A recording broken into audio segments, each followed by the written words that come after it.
Hey, everybody.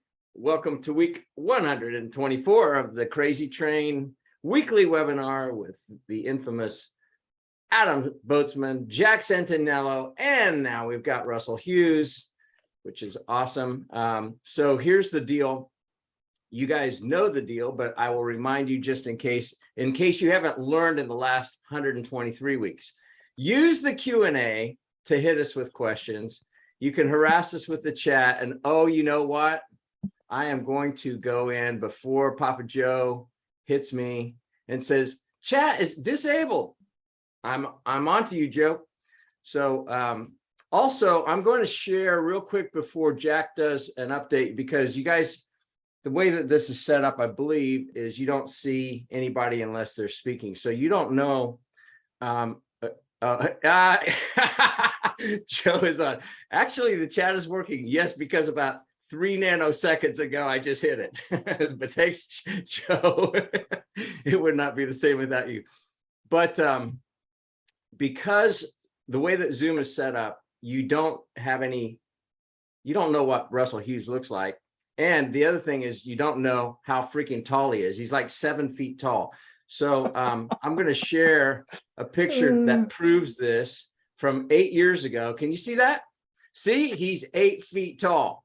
And we are wearing the exact same shirts as 5 years ago when we were at this event. Man. So anyway, he's an expert in commercial real estate, and he's got a lot of working knowledge. Came here from Los Angeles via University of Michigan. Do not hold that against him. I don't. I've gotten past it. So anyway, Jack, I know you've got some things from Capitol Hill, I'm sure, things that you want to share. So take it away. Of course. So not to steal any of Adam's thunder as far as the details, I'll give you kind of like some topical stuff. So the quick history. So as everybody knows, but maybe not the details, the bill that had passed in the Senate passed in the House, and the vote was 220 to 207, with 4 Republicans not voting. And as expected, every Democrat voted in support. Articles that you see, depending again on which channel you're watching or what news article you're reading and the source of it, back and forth, whether, people were yelling and screaming, clapping and applauding, or yelling and screaming that we're all getting ripped off. So one of the interesting things was the $80 billion to the IRS. And if you guys remember, Andrew was a non-gunslinging IRS agent. So he's on the civil side, not the criminal side. And he shared with me an article that basically was the justification for the $80 billion to the IRS. Things like how they staple and unstaple and restaple stuff together as they process it.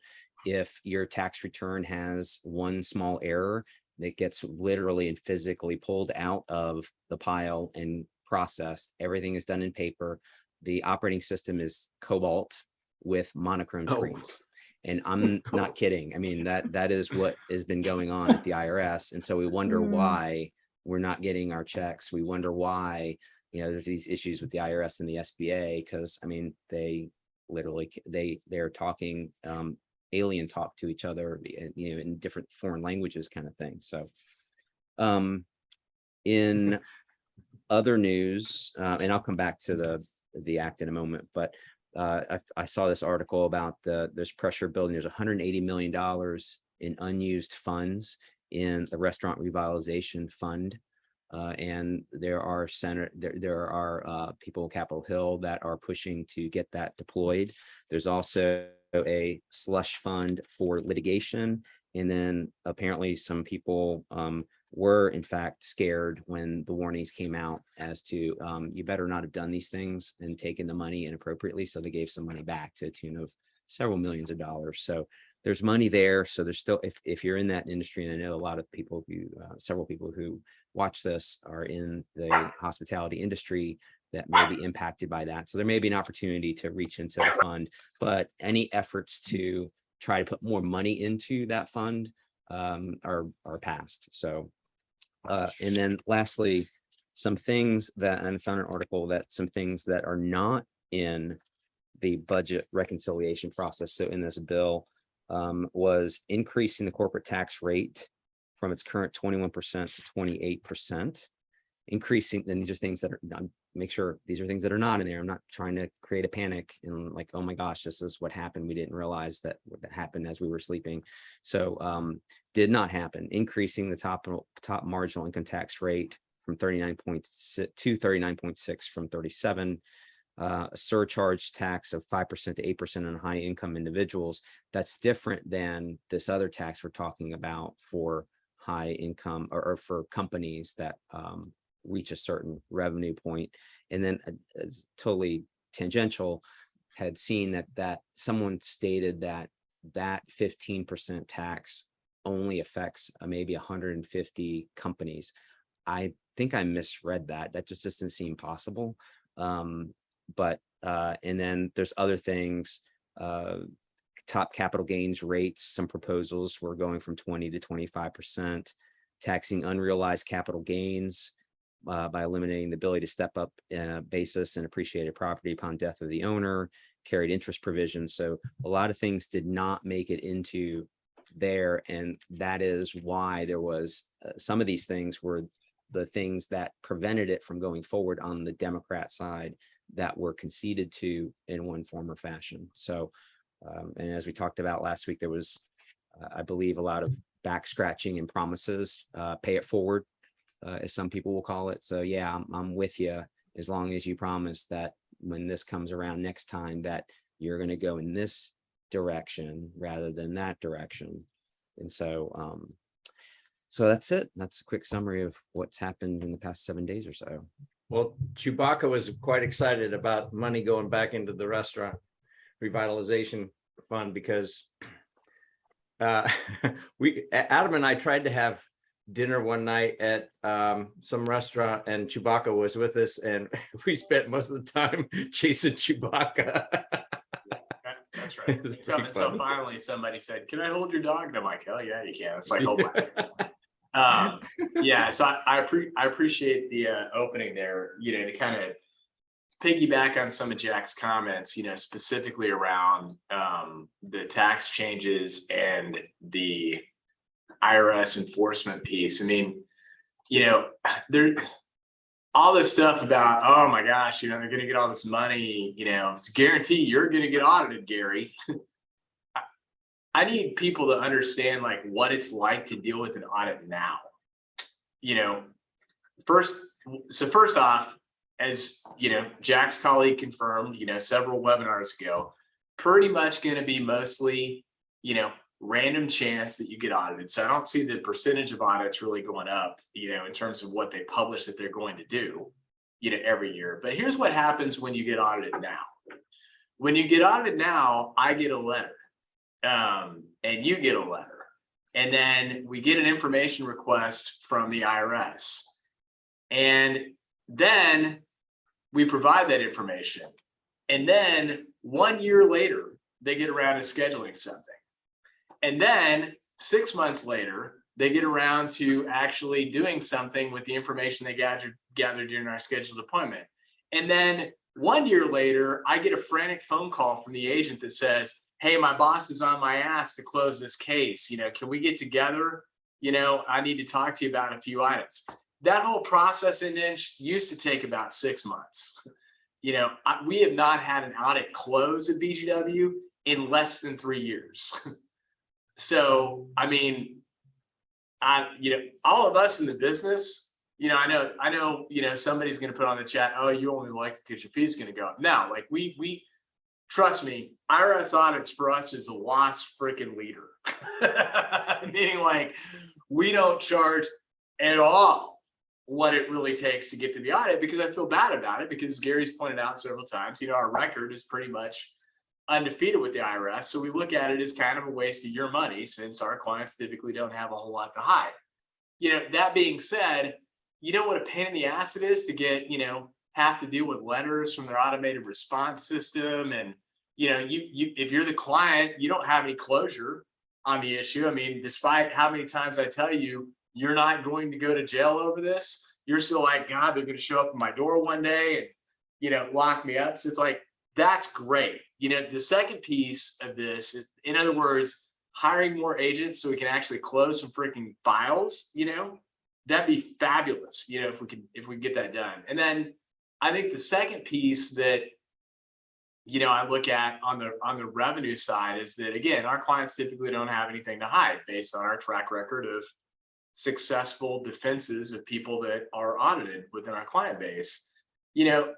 That being said, the generally accepted compliance rate is about 80%. So if you just extrapolate that's how they're getting this paid for, is that if you extrapolate, only 80% of people are paying the taxes that they should pay. That is the funding mechanism primarily. But if you dip into that 20% that's not paying, loopholes and taking advantage of the tax code, pretty small part. I'm talking about just flat out didn't file a freaking tax return, or, my bank account shows that I had $3 million in deposits in it, but I'm only putting $50 on my tax return.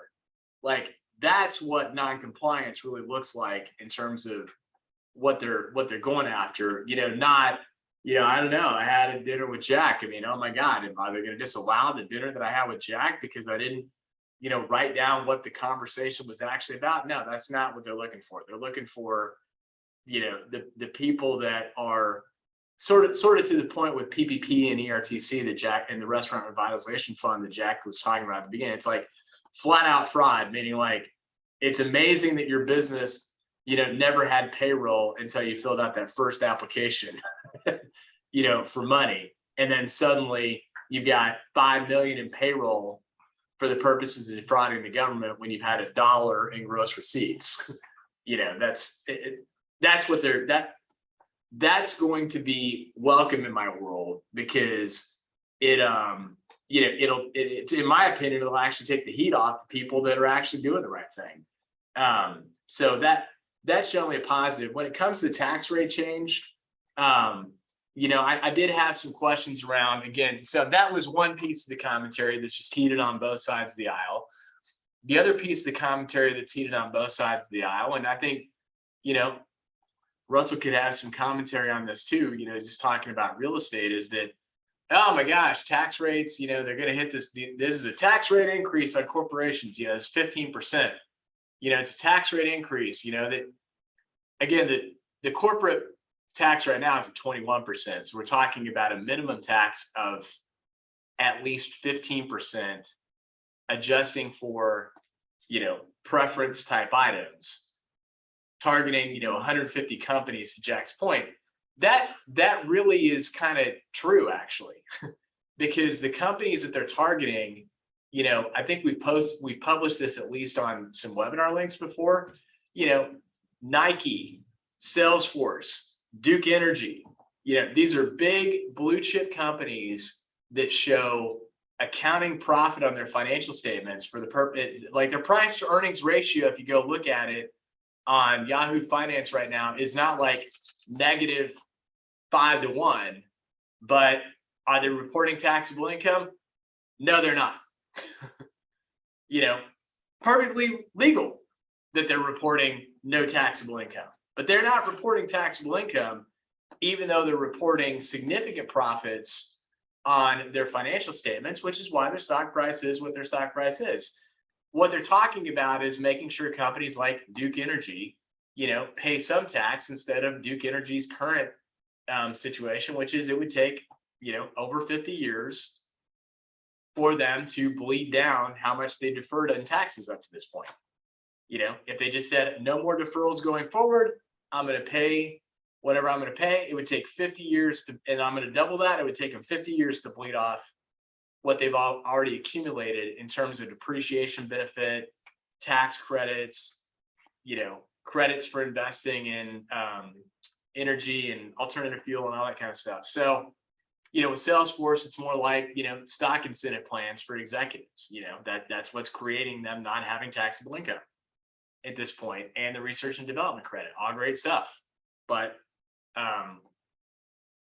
so I don't necessarily view that as a horrible item either. But the question that I've been asked is that, you know, if tax rates go up about 21%, it's like that is a legitimate argument that we will not be competitive with foreign jurisdictions anymore. True statement. But the question that I got asked, and I'll shut up and actually get to the prime time of the program, is that, oh my gosh, you know, businesses are not going to spend any more money because they're getting no more tax benefit, you know, no more depreciation, you know, no more spending money. Well, you know, the debate really was, do I get to expense, you know, a couple $1,000,000 right up front? Or do I get to expense it over 5 to 7 years, which was the old depreciation rule? So the thing that I would like to point out is that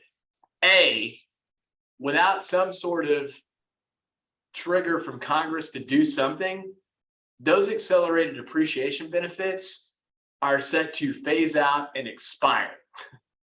So they were going away anyway. This just accelerates them going away anyway, unless there was action to extend them.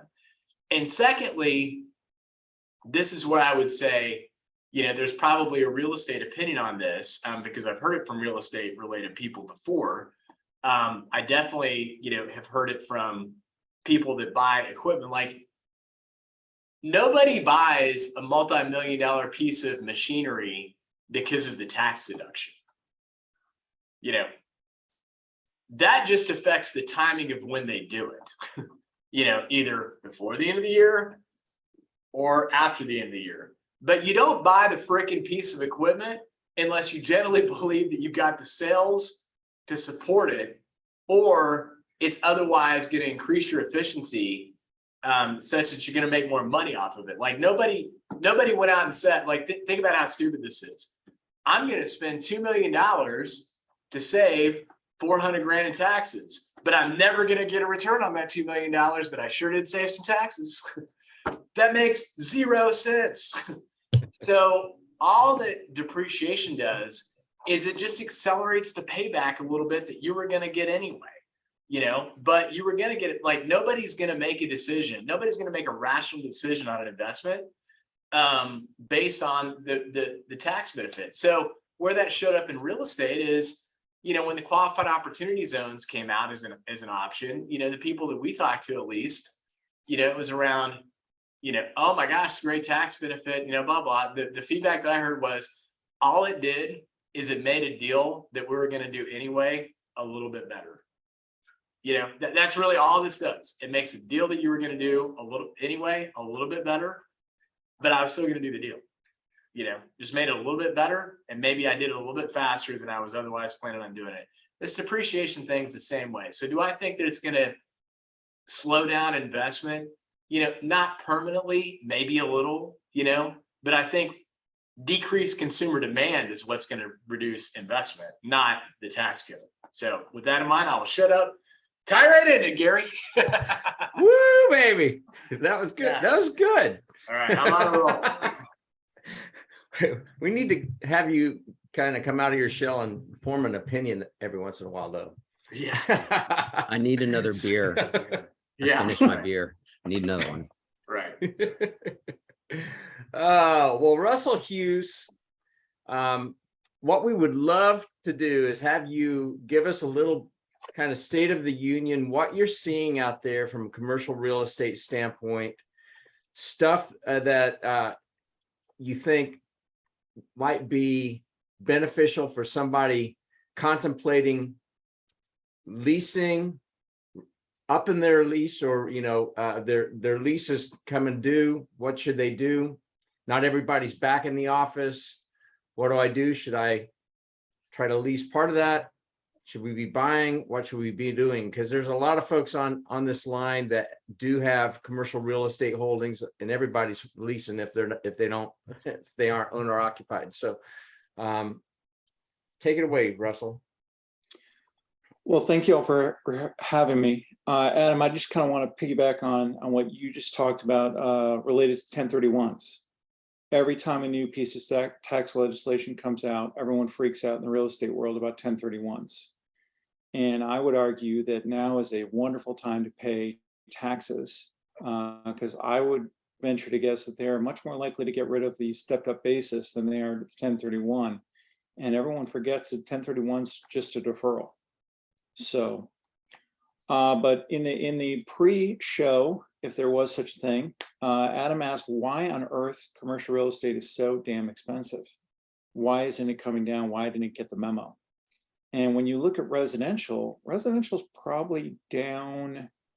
Now, it's not down, everything's relative. It's down from its high, from its peak, probably 12 to 15% in Charlotte and considerably more in other markets. So why isn't commercial matching up with that? And the reality is there are trillions of dollars chasing real estate right now. And the interest rates have not really, they're not comparable. You can still get a loan in the 4s on commercials, and you're probably looking at a 5.5, creeping up towards a 6 on the residential side for a mortgage. So there is still the uncertainty in the stock market, in equities, and uncertainty in the markets in general. The money hasn't gone anywhere. There's still trillions of dollars trying to be deployed for some kind of return and to hedge against the inflation. And hard assets have always been a traditional outflow for that. So the money's kind of flowing into real estate. That said, the asset classes are different. Office is still pretty beat up. I mean, I just saw that Netflix, my old client, put about a third of their headquarters in Los Gatos up for sublease today. It's pretty big. I mean, obviously Netflix stock has been beat up pretty badly, but I don't think Netflix and chill is going away anytime soon.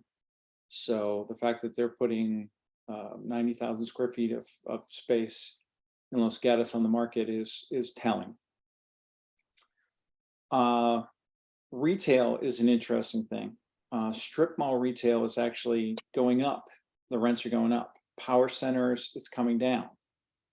So there's a tale of two cities. I put out a video yesterday on LinkedIn talking about hotels. Everyone's got happy feet related to hotels. They're like, hotels travels back. I don't know. Anyone who's had their flight canceled in the last couple of months might be reticent to get on a plane again. And I don't think business travel is coming back anytime soon to where it was. I think everyone's gotten used to Zoom. I think business travel is going to pick up, but I don't think it's ever going to get back to where it was. So there are just the market, and that's it. The industrial market is still going absolutely bonkers. The numbers that I've heard is we need to build 500 million square feet per annum for the next 10 years just to unwind just-in-time delivery systems and deal with e-commerce. So that is a huge amount, and all the normal places are gone. All the easy sites are gone.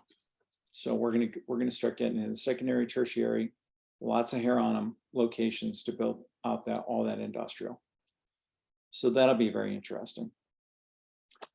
But as far as the uncertainty, so the good news for if you own your real estate and you're looking at the economy and you're wondering what's coming, what's happening, there's something called a sale leaseback, where and it's exactly what it sounds. You literally sell your property and you lease it back. And there's effectively very little, disruption to your day-to-day operations. But because there's still a ton of investors out there looking for real estate, you can still get a very good price for commercial real estate right now. Have the dry powder, be prepared to go through whatever comes, and you lease back, and no one in your employees, none of your staff, no one knows what just happened. It's kind of a private matter. But then you have all this money suddenly to offset things. Now, going back to the 1031, do you have to pay taxes on that?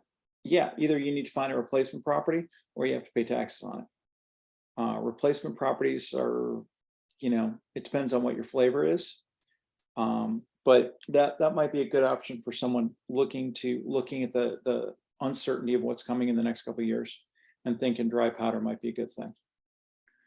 On the leasing side, on the office side, I mean, in 2008, we learned so many lessons about how to handle what is coming and the market conditions that we find ourselves in. The Class A plus office market is still very hot, but the suburban office market has cooled off considerably. So say you're happy where you are, you're happy with your footprint, you're happy with pretty much everything. You're 2.5 years into a 5-year lease. Now is actually a reasonably good time to approach the landlord about extending for a new 5-year lease, because you can reset your base year. And for those of you who don't know, your base year is basically the benchmark for what operating expenses are passed through. So if you reset your base year to the inflated expenses of now, then your additional increases are based on that base year, not 2 years ago when prices were a lot cheaper. So you can effectively get rid of some of those pass-throughs just by renewing your lease. And landlords are looking to do deals. They're looking to stabilize. In some cases, they're running into conflicts with their mortgages and all the covenants related to those mortgages. So very similar to 2008. The key is communication, and the key is figuring out what you need and identifying if there is a problem.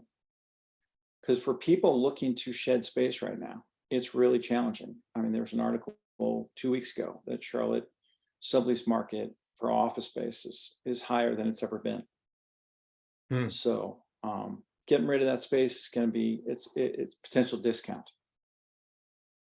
So Interesting. So got a question that came in from Joe, and I've asked him for a little bit more context, but he's okay, cool. What about flex space, combo office with warehouse in the 15 to 25 square feet? I'm guessing that's 1,000. Yeah, I would think Okay. so. It depends. The concentric circles around Charlotte have always been interesting. There is significant fall off, and now Gaston County is actually hotter than Charlotte. So if you want to be on the center core, a lot of those flex spaces are being used for last mile because they don't have as high clear height. But you can ground stack the heck out of them. You can pull vans up to the load-in door or the drive-in door, load them up, drive them out, and do last mile all day long. The further you get out in those circles around Charlotte, the better the rates are going to be, and the better the vacancy rates are going to be. That said, I was just doing that exact search this morning for a client that I was talking to yesterday, and there was 20 options in the $12 to $15 square foot mark.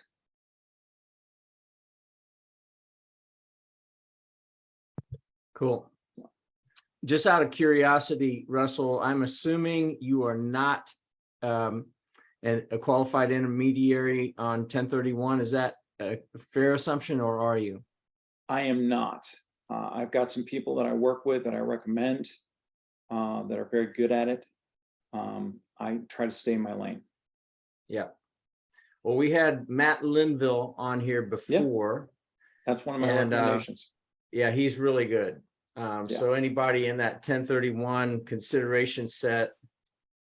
And one, so I was just with a business owner a week ago who's got a strip center, has a willing buyer as is, it's in the couple million range.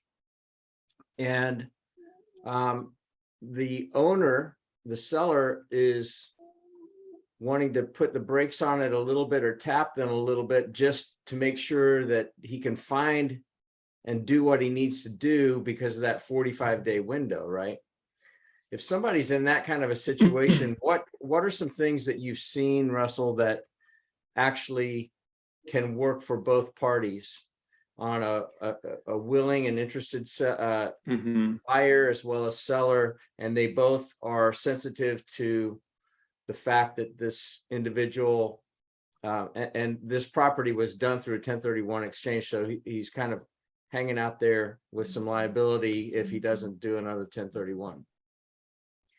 Well, normally when money goes hard, it's one-sided. Whoever the buyer is has used up their due diligence time and their deposit or their earnest money deposit goes hard. It means it's non-refundable. So sometimes what you can do is you can make that bilateral to extend the contract when it's the seller who's trying to extend that contract. Also, I don't know if Matt talked about it, but there's something called a reverse 1031, where basically it just gets flipped on its head. Because a lot of times the problem with 1031s is that ticking clock. Is you sometimes wind up with people that are so desperate to offset those taxes or to defer those taxes that they wind up doing a deal that they would never do before, because they just get up against it, and especially in this market with returns being so compressed and with the competition and the amount of money chasing deals. You don't want to be pressed into a corner where you're doing a deal that you wouldn't do otherwise. Going back to the opportunity zones. Yeah, opportunity zones were not a panacea for anything. They were just a way to defer, to get tax-free money into a deal. And then of course, the timing was interesting because people didn't realize that really by the time you get in and out of the deal, you're talking about closer to 12 to 15 years. And so you have to have money that you can sit on for that length of time. 1031 exchanges is the same thing. You might be better off just paying the taxes. So I know no one wants to do that. I know that it's antithetical to real estate investment 101, but it's not like taxes are going down. Can you give us the Cliff's Notes on a reverse 1031? I cannot. That's why Matt Linville exists in my life. So All right. what Google it, and if anybody needs to reach Matt Linville, let us know, and we'll connect you to Matt Linville. I think a lot of us are, kind of BGW included, are in the boat of, look, I'm pretty confident I don't need the footprint that I have now. And at the same time, I kind of want to get preemptive, especially if there is kind of a downturn. What do you recommend people do in those scenarios where it's like, look, I'm pretty confident I don't need the footprint that I have now, but I need something. How do you, the typical, being a user of space, here's the typical response. Well, for the unamortized value of the tenant upfit that we gave you, plus, 95% of your remaining lease term, absolutely will let you out of the space when they can get twice the price for it. In other words, like, I want to go, very you ought to be generous. paying me to get me out. Do I get a commission for that? Yeah, seriously. So it's like, because you always get this, the space is going to be vacant, we don't know if we're going to rent it. It's so much risk. You're going to have to get somebody up. Like, they're going to have to get somebody upfit on my space anyway when they moved out. So trying to charge me for the upfit, they're going to have to give Jack that they were going to have to do anyway just to market the space is BS. So how do you recommend those dialogues happen, and kind of what are you seeing in the negotiation space right now? Well, this is going to be very self-serving, but do not do it yourself. Get a broker involved. If a broker's not involved, then you are a captive tenant. You're not really serious. You're not really serious about putting all options on the table. It's the same thing with a lease renewal or renegotiation. If you don't have a broker, you're not looking in the market, you're not really serious, and they're going to treat you like a captive tenant. That said, like I said, 2008 was extremely educational. We started getting tools where we could figure out what the mortgage was, when the mortgage was up for renewal, whether or not their ratio was on the right side of their covenants, because banks are looking at this and they're like, okay, we're not going through that again. And to the bank's credit, the loan to value ratios that they were willing to lend on and the risks that they were willing to take did go down precipitously. So it's not as bad, but having a conversation with a landlord. So one of the things that I tell people when they're talking about hiring me is a lot of people don't want to be the pit bull. They either are friends with their landlord or friends with the broker, or they're friends, or they've got a reputation for being a nice person, or they see him at church, or whatever the case is. They don't want to be the heavy, which is why I exist. I worked in New York and LA. I represented Fortune 100 clients. I am the heavy. I mean, you've seen the picture that Gary put up at the beginning. I am the damn heavy.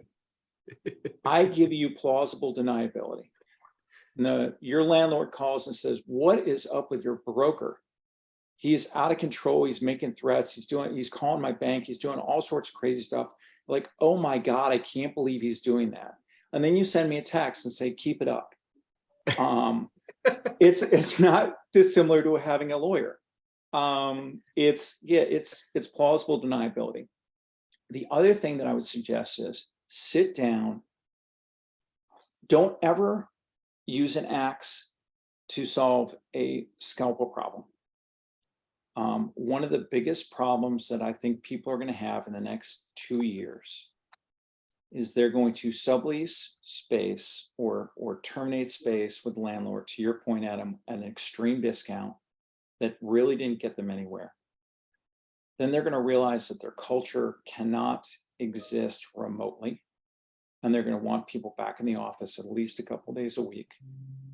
And then they're going to realize that they can no longer cram people in like sardines. And so the square foot per person is going to go up. And the net effective is going to wind up that they're at the same place. So rather than have a conversation with the landlord that says, I want to give you back space, instead, I need help over the next 12 months. And I'm willing to give you something on the backside of my lease to offset that.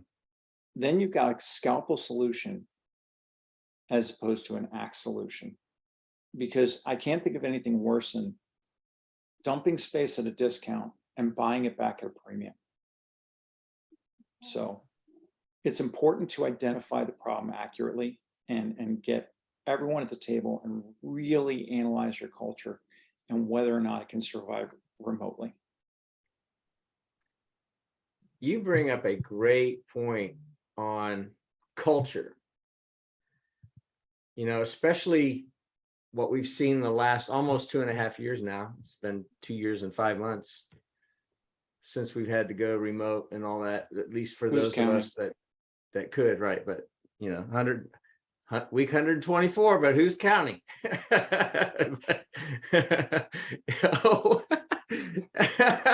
So, Joe, I was a Teamster. I am available to intimidate people in all sorts of walks of life. yeah, and Joe, he is a qualified arms dealer. So just so you know. I'm a very scary man in my off time. Yeah, and I'm 6 feet. No, I'm kidding. So anyway, no, I'm not a 5'8". Yeah, maybe in your high heels, but Yeah. you ain't no 6 feet. No. Yeah. What Gary does in his off time is none of your business.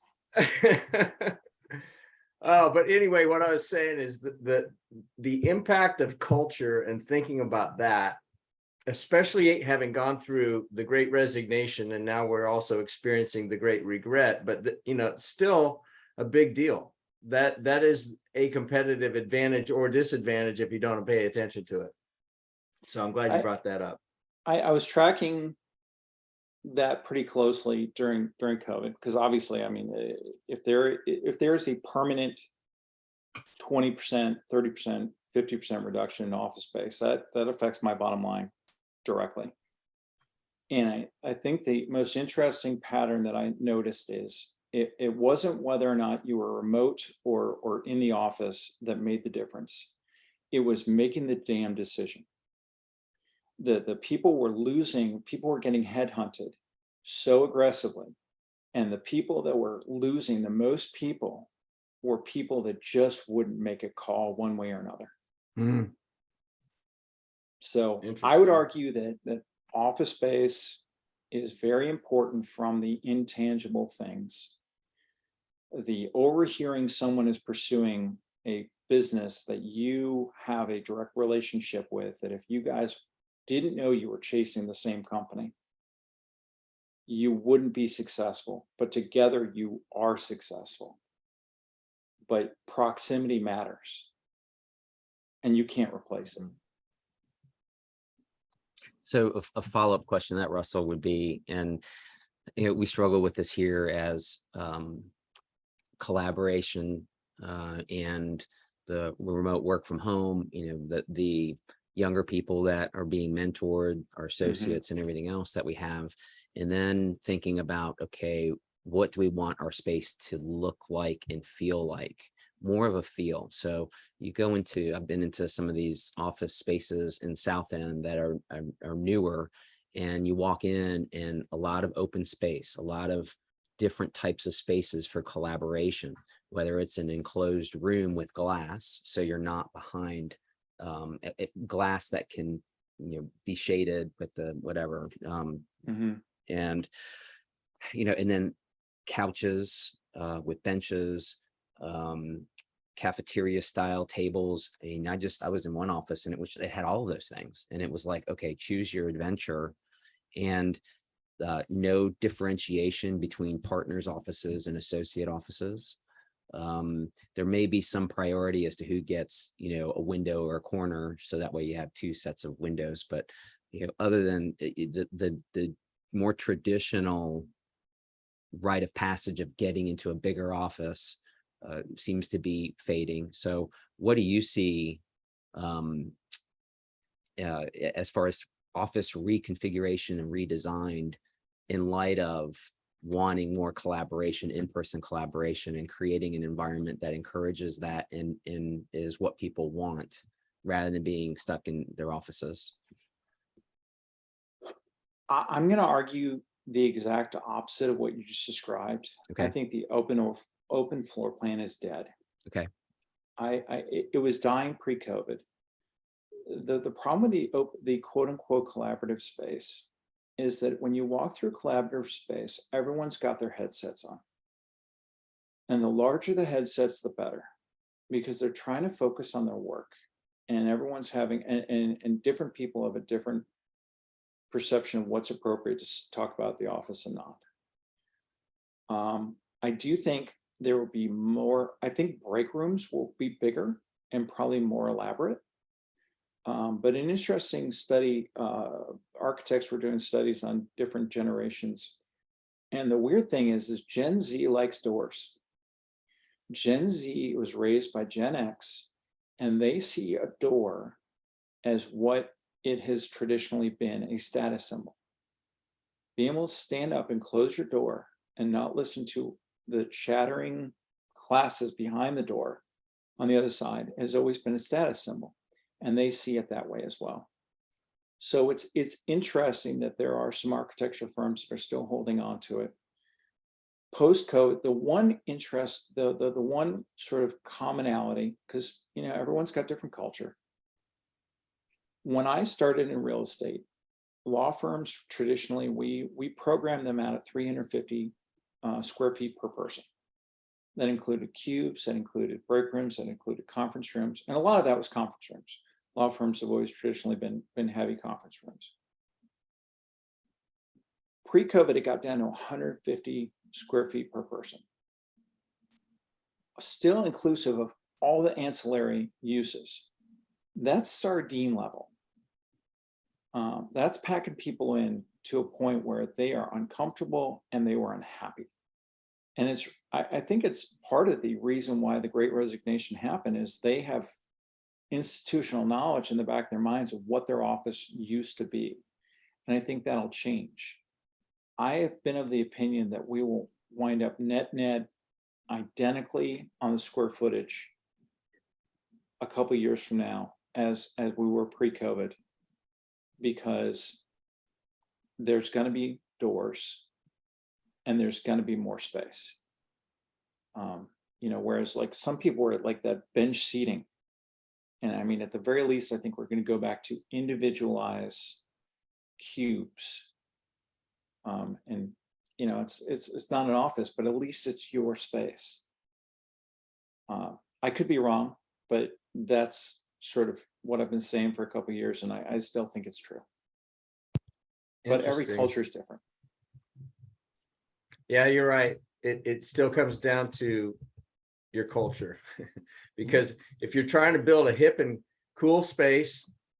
And I've been in some that have the most amazing accoutrements, beautiful, caustic culture. They can't keep people because management sets the tone. It's a caustic culture, and it doesn't matter if you got bowling alleys or what else, it doesn't matter. So Well, that's a great Joe, point though, Gary. I just want to jump in on that real quick though. You summed up the biggest thing about bringing people to the office is you get to see firsthand what leadership does when no one's watching. And I think, in my opinion, that really sets the culture. It's the individual actions of leadership in the moments where where they don't know everybody's watching, that really sets the tone. And you just can't do that remotely. yeah, that's interesting. So Joe, the focus group of one here, but he said NCR built a new showplace office in downtown Atlanta with an open concept, and it failed miserably. I'm curious as to when you say it failed, Joe, help us understand, like, people reacted and didn't like it, or I'm curious. Do you know anything about it, Russell? I don't. All right, well, Joe, if you can I know expand the Atlanta on that, market, that'd be but interesting. not to that granularity. Yeah, all right, cool. All right, well, this has been fun. Oh, people didn't like not having the private space. Yeah. I got to tell you, I was at Bank of America in the tower when it was still Nations Bank. And I was in the corporate tower and a corner office, and it was there are 2 corner offices per corner in that tower. And then they built what was called the IJL building with the football crown at the top, which is now Fifth Third building. And we went from really cool offices to executives. and it was cubes. and the status was, if you had a 6-foot cube, which I'm not 6 feet, so I couldn't see over it, then you were something. And so the SVPs, we got executives. Oh, Yeah. man. But we did have a lot of good meeting spaces and that sort of thing in there. So it was, in some ways, it was more functional, but it's hard giving up a beautiful office for an executive. It's also nice to, it's nice to have collaboration space. It's nice to have big break rooms. I mean, we're talking, the teaching the junior person, that Jack mentioned, junior associates in particular, they're just because you pass the bar doesn't mean you know how to practice law.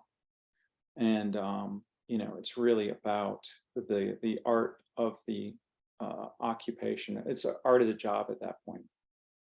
And the ability to just come and knock on someone's door.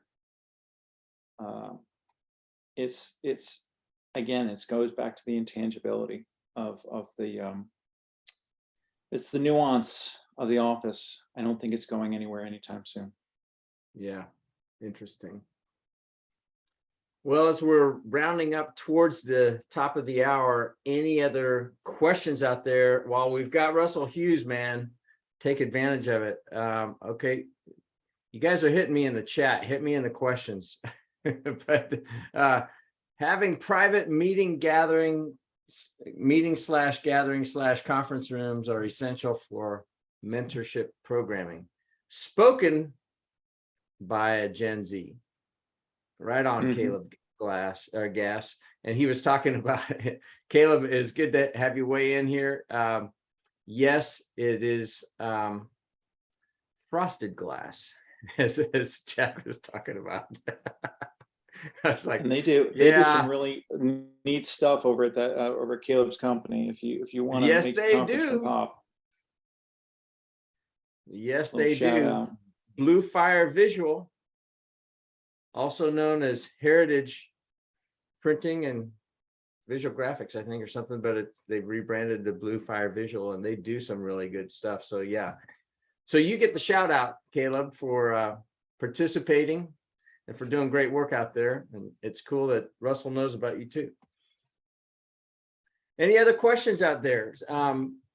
Next week, you are not going to see this lovely face It's not gonna be the because same. I'm going to be at the beach with my wife. So we hit 39 years on Saturday, and dang, that's old. So anyway, I will be out next week, but Jack and Adam will cover it, and I'll be looking forward to watching the YouTube, maybe from the beach, if I have Wi-Fi coverage or cell coverage. So, Does Adam remember how to push the start button? we'll have Jamie help him, and Chewbacca will be there. Oh, by the way, give us a Chewbacca sighting, Adam. I mean, I think you got kicked out of the. Oh, he's right there. No. Oh, Gotta talk. Serious. Evaluate real estate. It's serious. I mean, that really just does not ever get old. no, it doesn't. Yeah. Oh my gosh. All right. Any other questions? Last call before we shut her down. Anybody that came on here late? This is a picture of twins from 5 years ago. And what's funny is we're wearing the same shirts today. And that was August the 8th. And Andy Hilliard, Andy Hilliard was talking at the WeWork space. Yep. Remember? And Yep. I saw that Andy Hilliard was on here today, Is which he is pretty cool. Yeah. from Cali? Yeah, he was on here. He dumped off. It's kind of like books with him. He starts a book and he talks about a book, and then he reads a book for about 5 pages, then he gets bored with the book. So I think that's what happened. He dumped off of here already. His ADHD is perfect for tech. Yeah, it is. All right, guys. Well, thank you, Russell. You did a great job. And, the Coliseum for is a having me. perfect background for a 8-foot guy. Are they bringing in another leprechaun? We are a rare breed, Joe. Oh, too much. Jack and Adam, thanks so much. Always good to be with you guys. Have a wonderful rest of the week. Enjoy the day. All right. Thank see you, guys. See y'all. Thanks, Bye-bye. guys.